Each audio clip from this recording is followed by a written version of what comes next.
We've completed 2 events so far in the NHRA Funny Car Championship season. This is so not fair. The points race has heated up, The host does the intros, and every round has become do or die with only 22 races left to go. and I'm supposed to be the host. You don't even know what you're doing. If you're the driver of the Shifts and Giggles Dodge Funny Car, We did the dramatic black and white intro last week, idiot. it's been a pretty good season so far. Nobody gave a crap. Crew Chief Clutch Skidmark has that car working well, Crew Chief Clutch Skidmark can I bet he had something to do with this. and if it wasn't for Dean Scusa and something called input lag, Selly and I are going to be protesting this. they may have already run away with things in the points chase. Leave me out of it. Can they overcome their problems and finally take their first win of the season today? Can this know-nothing excuse for a TV host get away with stealing my job? Stick around and find out. You took my job. If you think I'm going to take that sitting down, Paul, you're mistaken. So you're going to stand on your feet for the whole show? You know what I mean. I hardly ever know what you mean. Nobody does. That's probably why you're not the host anymore. No, it's because he's too much of a dickhead. Also, we're still on the air, idiots. Hello everyone. Welcome to Gainesville Raceway in Gainesville, Florida for the legendary NHRA Gatornationals right here on Speed Planet. My name is Paul Pager and I'll be your host for today's racing action. Standing behind me sulking like a child, is my co-host, for now, a legend in his own mind, a bit of an ass in everyone else's, Smarty Reed. Smarty? Hi. That's it? I've never had to be somebody's co-host before. This is ridiculous. Suck it up, Buttercup. We're watching the first of 4 qualifying runs these racers will make today as they prepare for the elimination rounds later in the show. These runs will determine the first round pairings on a standard tournament ladder, as well as give the crew chiefs a chance to adjust their cars for race day conditions. Oh, what a great insight. Genius. Thanks, it's Viper and Tolliver kicking things off as always. Let's get this show started. I'm on the edge of my seat. No you're not, you're still standing behind me. Sit down please. You're not my boss. Have it your way. I think I'll sit down. Thanks. It's not for you. I'm just getting all sweaty from standing is all. That explains the smell. It's Jerry Tolliver running a 5.142 second elapsed time at only 298 miles per hour, to start things out in the number 2 position. The Shifts and Giggles car, as you may have seen if you were watching instead of paying attention to my bitter colleague here, goes up in smoke right on the starting line. Viper pedals it to a 5.627 at 313 miles per hour to land number 7 for now. It's a good thing we have 10 minutes to fill between every pair of race cars, otherwise we'd have no time to show you the replay 10 or 20 times. You all might miss something. Exactly. Now let's go down to the third member of our broadcast crew, Selly Anderson. Selly? I talked to the Shifts and Giggles crew chief Clutch Skidmark this morning. I asked him if the team was planning on doing anything differently this weekend, or if they were happy with just being mid-pack losers. He said that they think they solved the input lag problem that's plagued their driver all season so far for the most part, and as long as he's able to concentrate more on their car than answering stupid questions from the press, then it could be a great weekend. Back to you, Paul. Thanks Selly. Let's take a look at the qualifying order after one session. Yeah, nobody cares, Paul. I care. That's because you're trying to land a ride with the team for next season. Well, I'm going to be out of a job as soon as you two get us pulled off the air by the network. I may as well have a backup plan. Thanks Selly. Let's get back to the action now with the second round of qualifying from the Gatornationals. Oh come on. What? How does a slice of pepperoni get into my laptop? I have no clue, it's another mystery. Viper, backing up from his burnout. Is it me or does he look different this week? It's you. Okay, he'll be looking to improve on a tire smoking 5.627. He's alongside with Bazemore, who's currently sitting at number 10 in the qualifying order. I like Blazemore. He's a tell it like it is kind of guy. And get punched in the face. We could use more of that around here. Okay here. You dick. You punched me.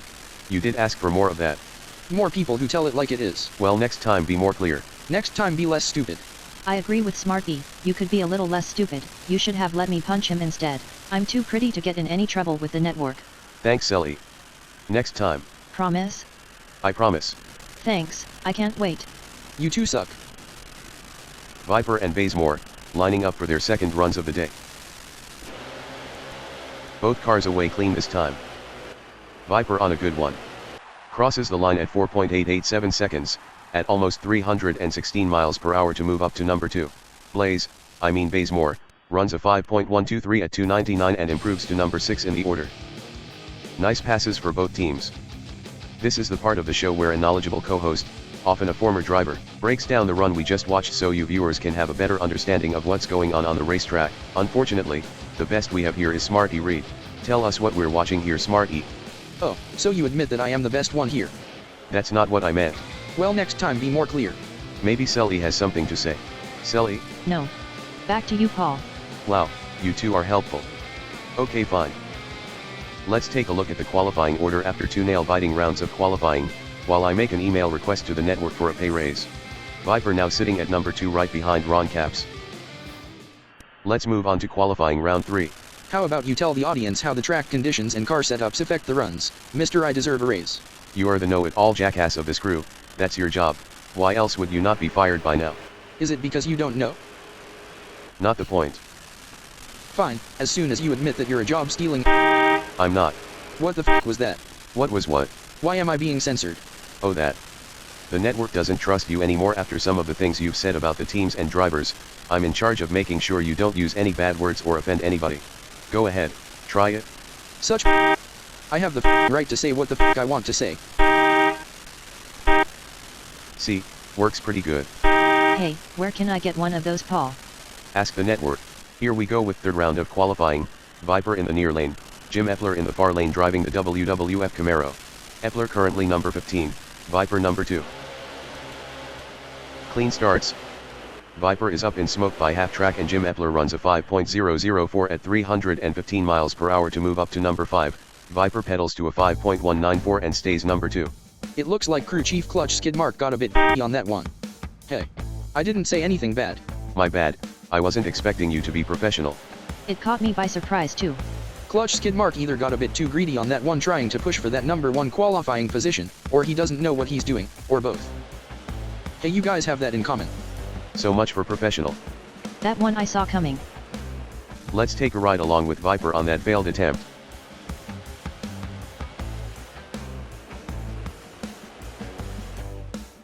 There's our qualifying order for now, with just one more session for these teams to get things figured out before we go racing for real. Let's go down to Sully. Before this final qualifying attempt, I got to ride in the Shifts and Giggles tow vehicle as they made their way to the staging lanes. I asked them what their plans were for this next run and if they were going to take a shot at that number 1 position currently held by Ron Capps. Crew Chief Clutch Skid Mark said that after smoking the tires on 2 out of 3 passes so far today, he would be happy to just improve a bit on the one pass that wasn't crap. He also said that if I want to keep riding in the team's air-conditioned tow vehicle, I should stop asking stupid questions and wasting their time. I then asked what kind of question was a stupid question. I was told asking what kind of question is a stupid question is a pretty stupid question. I'll get more details on that one after I finish walking to the starting line. Back to you guys. Thanks, Sully. I still think Viper looks different this week. He looks like my kind of guy. He looks like a coked-up psychopath. Exactly. Okay then. It's Del Worsham in the CSK Firebird near lane, Viper in the Shifts and Giggles Dodge in the far lane. Del number 15, Viper number 2.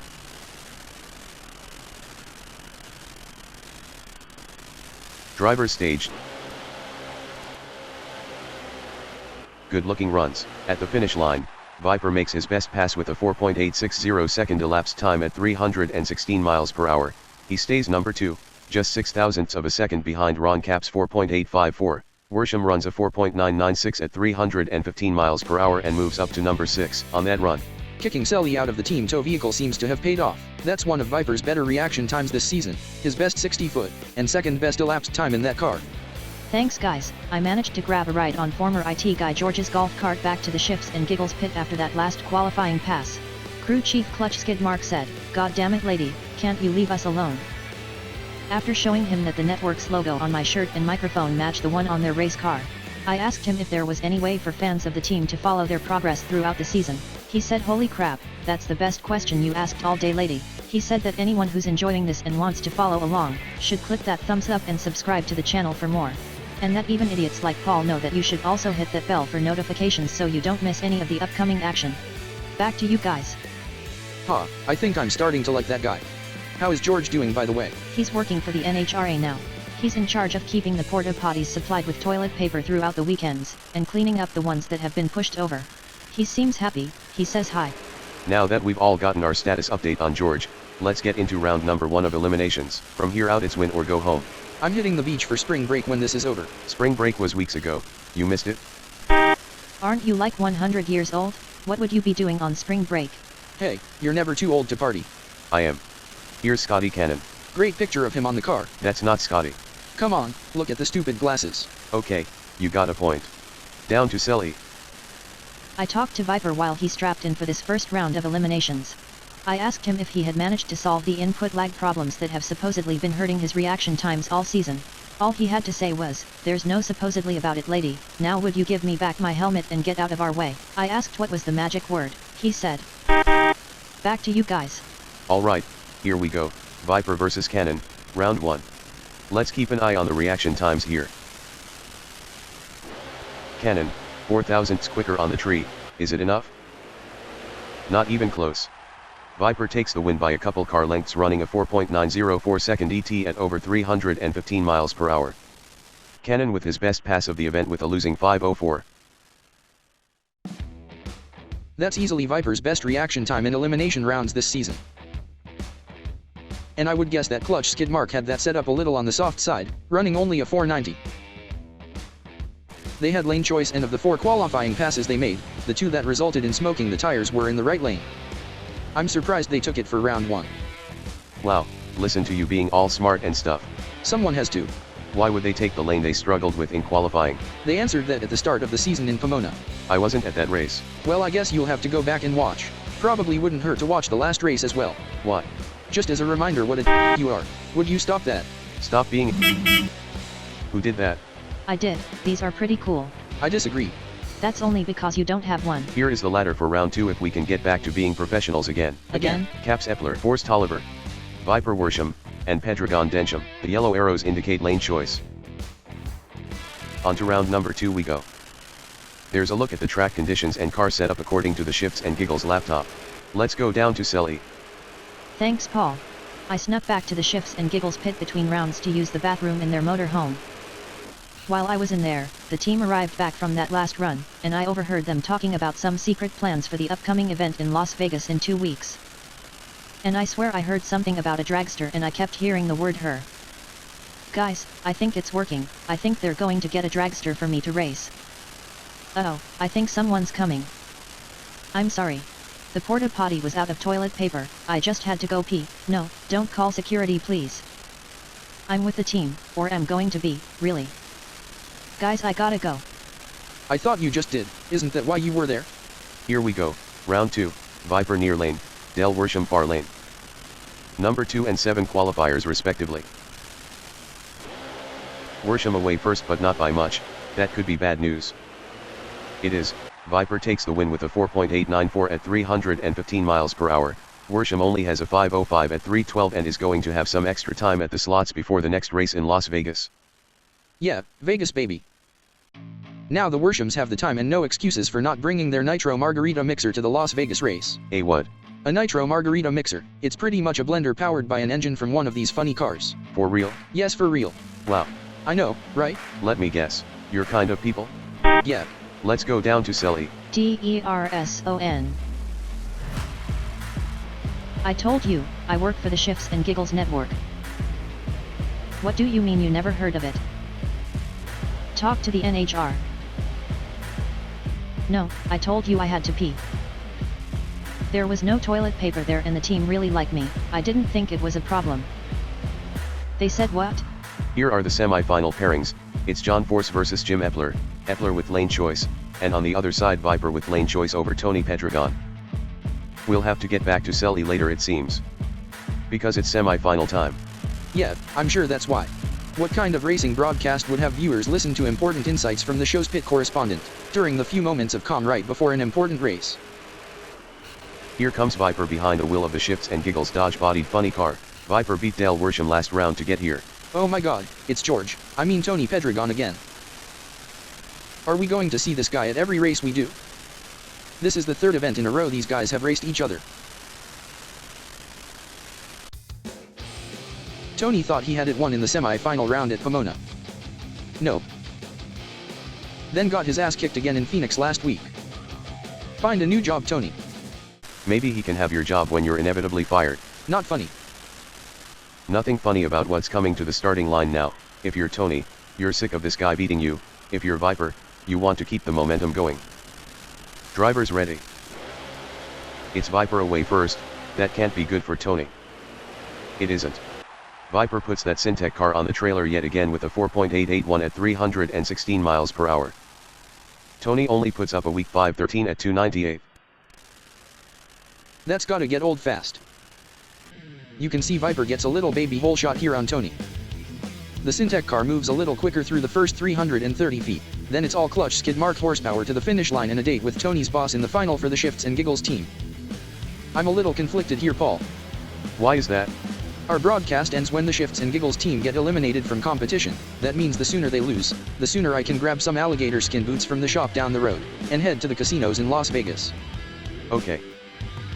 Win for me. On the other hand, it is sort of cool to see the team improve and do well here today, and since we're stuck here until the final round is over, win or lose, I kind of hope they win.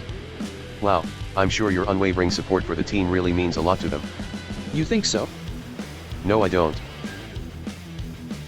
Okay folks, it's finals time. The track conditions are the best we've seen so far this season. We should have a great race here for you all to conclude the show. Coming down the track in front of a cloud of smoke is many-time world champion, the winningest driver of all time. If you don't recognize the name, you've probably never watched drag racing on TV. It's John Force. Wow, that was a long intro. I need to fill time with Sally unavailable. And with you, being likely to say something that would piss off the best racer in the sport of drag racing, I don't have much choice. Gee thanks, give me some credit. Paul, did you order a pizza again? No. Yeah, I didn't forget. I know where that pepperoni come from, that was in my laptop. What the f*** work, would you stop that? No. What were you doing in my laptop? Nothing, just, looking at some YouTube videos on the Shifts and Giggles channel. Really, that's all. Sorry, back to the race. Final round of the NHRA Gatornationals. John Force has won this multiple times and was the winner last week in Phoenix. Do the Shifts and Giggles car have any tricks up their sleeves for the champ? We don't know because we still haven't heard from Sally. Here we go, let's watch the lights.